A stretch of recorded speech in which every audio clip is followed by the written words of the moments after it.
Well, mate, it's a pleasure to have you here today. How are you boys feeling? Like, new album, first in such a long time as well, is nearly out for everyone to listen to. What's the feeling in the King Parrot camp?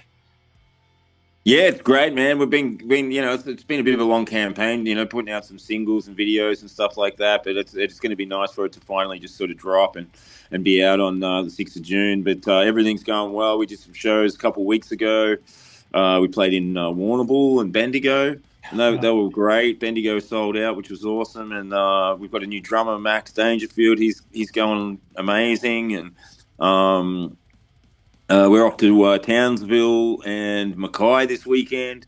So yeah, we're firing on all cylinders at the moment. So it's all going good. Now, beautiful. Well, you've been firing all cylinders for a couple of, well, I'd say the better part of 2 years now. You've just gone over to Europe touring with Pantera and Power Trip. How was that whole experience? Is that kind of like, you're like, oh, I could get used to this? Yeah, pretty much. Yeah. Yeah, no, it was awesome, man. We had a great time. It was fantastic experience getting to play those massive kind of shows throughout Europe, and yeah, we did 11 of those, and got to go through quite a bit of Europe and UK, and we did like 4 UK shows, 5 UK shows, and one over in Ireland, which was also really cool. So yeah, it was great, man. It was an awesome experience, and we also did like another 20 something shows with Martha, the old death metal band. That was great. So we got to do it. We got to stay a little bit longer and do another 20 something shows with them. So that was a fantastic experience too. Yeah, hell yeah. And what was it like? Because the last time I saw you guys was at Elton Chong's in Penrith, playing a dive bar like that to Oh, playing you were these there. huge. Oh yeah, yeah, I was there. I That was was there. so funny. That was Oh, hilarious.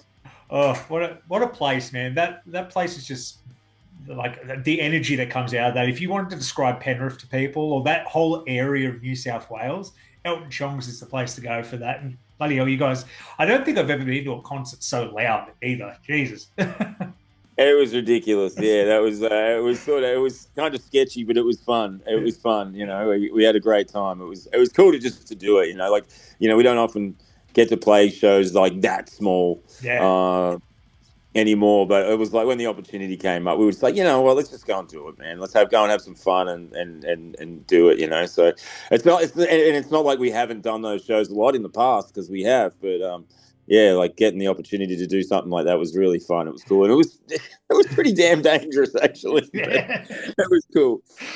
Oh no, I loved it. And that's what it was. What's it like doing a show like that, to doing these huge things over in Europe or even Knotfest? I caught you guys at Knotfest in Sydney as Oh well. yeah, What was that kind of like, doing that energy you get from these pub shows to yeah. something that's big and open air where sound just travels? Like, how do you engage with the audience in that retrospect? Because you're not locking eye to eye with every single person in the room at that level.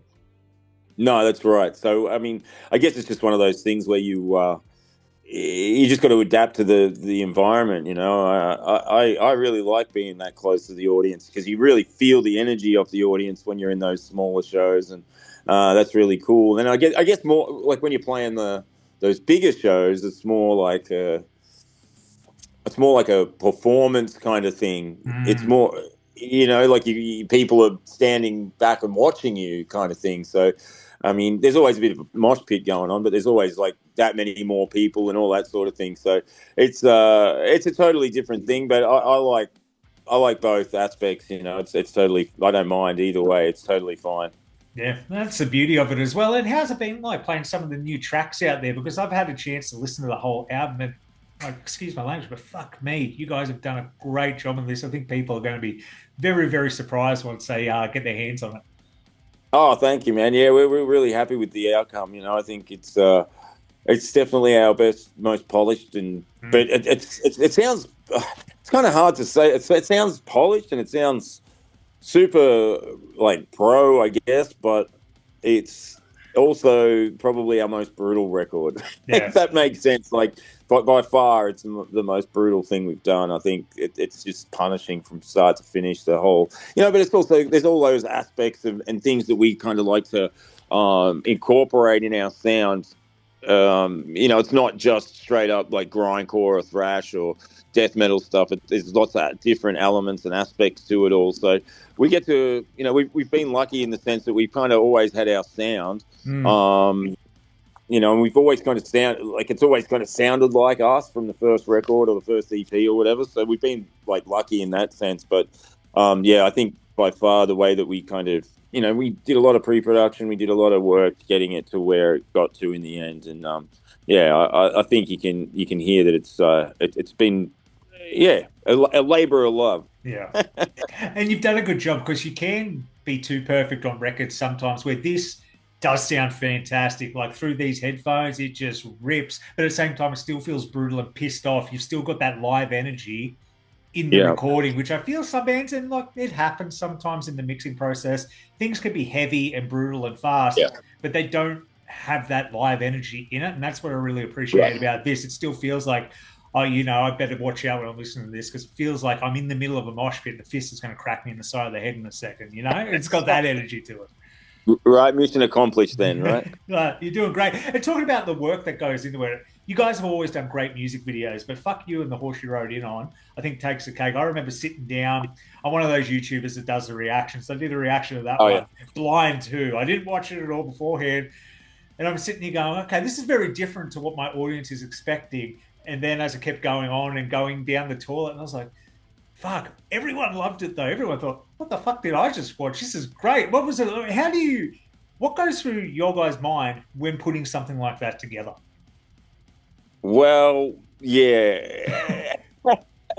I don't know, man. It's just we just do some brainstorming stuff. We try and come up with some good ideas or something that we can really something that we can it's got a bit of a storyline to it, and then something that's also um, enjoyable and that suits like what we do. And I don't know where that idea came from. It was kind of bizarre, but it hatched out of my brain a bit. And then when I got together with our video editor Dan Farmer, I think we sat on the phone one night for like 3 hours and we just kind of hashed out all the ideas and stuff, and then it sort of morphed into its own thing, and we were like, "Yep, that's it." Yeah. So yeah. I'm glad that we got to sort of reference Train Spotting and all that stuff, which was such a great film in its own right. So that was really cool. And the beginning of it too, and this is probably way out of left field, and you might not even know the movie. It reminded me of Robin Hood Men in Tights a bit. Like every time you saw the Sheriff of Rottingham with the mole, it was in a different spot. Old mate, every time it cut back to him, he had a new injury, a new bandage on him. And I was just like, that's gold. I love dumb stuff like that. It's like the Aussie version of Mel Brooks humor. Yeah, totally, man. Totally. You got that one. You nailed Yeah. it. It's absolutely brilliant. But mate, look, you've been on the road. You've had a lot of fun in the last couple of months, particularly Europe. You're doing all these Aussie shows. Has there been anything that's kind of stuck out in your mind of that was interesting, and that will kind of you'll remember that for the rest of your life?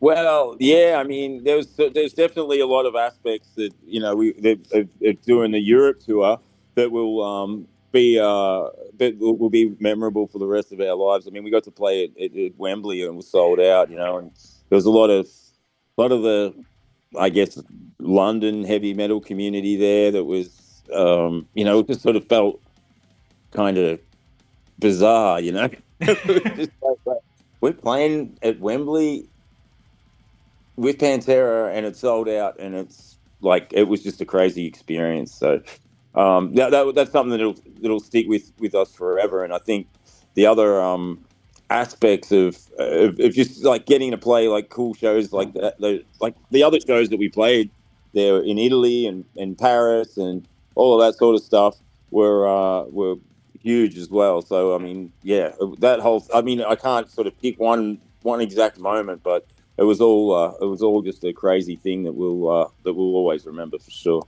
Beautiful. I've got to ask you because it's one Aussie to another, and I've been over Europe, but I'm normally in the crowd. I'm not up on stage. Did you notice when touring all these countries, were the crowds different between? Because I've heard a couple of people say, "Oh yeah, a Paris crowd's going to be different to a German crowd," for example. Did you find Yep. any of that? And like, did you have a favorite? Like, you're in a safe space here. It's an Aussie channel. You could probably say something. Yeah, I think it does vary. Yeah, like I mean, it was all good. You know, it was all great. Our previous experience, sometimes like the German audience is a little bit hard to win over. They're a little bit sort of, Very reserved. Yeah. yeah, if they're certainly if they're not that familiar with you. But this time around, it was really good.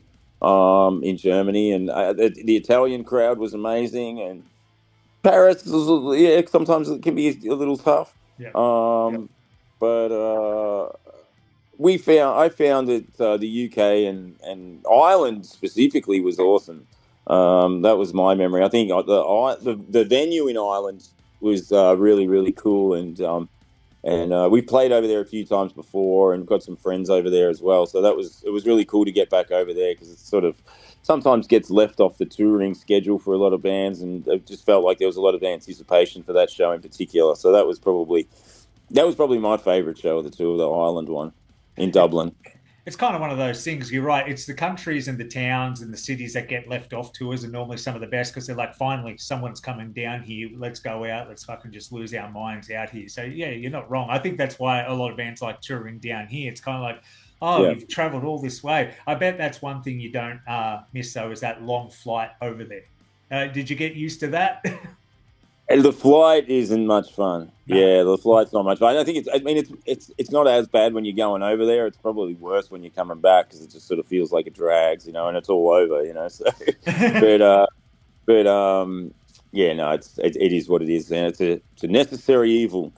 That's it. That's it. And we've all got to pay that price eventually sometimes, don't we? Right? Yeah, absolutely, man, absolutely. But mate, get back to the album. I love all the names, but that's the King Parrot thing. It's just all the names are just the most ridiculous thing. It's the type of album that if I was a teenager in the late, early 2000s, late 90s, and my mother saw the back of the CD and read the track list, I would have been spanked with a wooden spoon. It would have been thrown out the window. It's like, how do you come up with some of these things, man? I don't know, man. I mean, we've got some. I don't know. Maybe I come up with a few of them, and our guitarist Squiz is definitely responsible for a few of them for sure. And we sort of get a title, and we just roll with it. And we like those Aussie colloquialisms, or whatever they're called. Like Yeah. we love a good colloquialism. So it's always been something that we've tried to do, and we always have fun trying to find new ones or make new ones up or whatever. So there's definitely a whole swag of them on this record. I love the one too, because like I read like cunning as a dunny rat. I'm like, yep, that makes sense as an Aussie. Anyone outside of Australia must sit there and go, what? Yeah, I've already had that from a few European people and a few American people. They're like, "What's a dunny rat?" And I'm like, "Oh, well, you just gotta understand a little bit about Australian culture to work out what a dunny rat is." That's it, mate. Well, mate, I'm super excited for this album to come out for people to hear it, because, like I said, I think it's the best work you guys have put out. Hopefully, it can catch you on tour. Maybe not at Elton Chong's next time. I love the place, but yeah, I kind of, the health insurance goes up every time I have to go there, so maybe we'll avoid that next time. Well, our Sydney show's at the Crowbar this time, so Yeah. at the end of June there. So it's gonna be a ripper, man. We're Yeah. really excited to come up.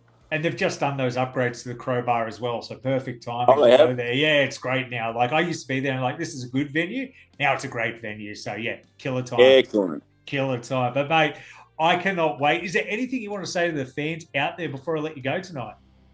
Oh, I just wanted to say, thank you so much for your support personally, and to everyone out there that's getting behind the album. It feels like the band's going really well at the moment. It feels like it's going as strong as it's ever has, and we're just incredibly grateful for the opportunity to get it out there and get this new record out there, and do this Aussie tour and head back over to the US at the end of July. We're going over, so we've got another. Well, I just saw our schedule, and it's like 50 shows in North America. So I'm like, oh my god! But whether we end up doing, I don't know if yeah, it's ridiculous. So, but that's what we've got ahead of us up until sort of mid-September. So we'll see how that all goes. But yeah, no, just incredibly grateful, and if you want to come out and see us on this album launch tour, you can check out all the dates and everything at kingparrot.net/tour. And yeah, we'll see you in the pit, hopefully. That's it. And so you guys can't get lost. That link will be in the description below. So there's no excuse. There we go. But mate, it's been a pleasure. Cannot wait to see you. Legend, man. Thank you so much for your support. Very grateful. Cheers. Beautiful, brother. Cheers. Enjoy rehearsal.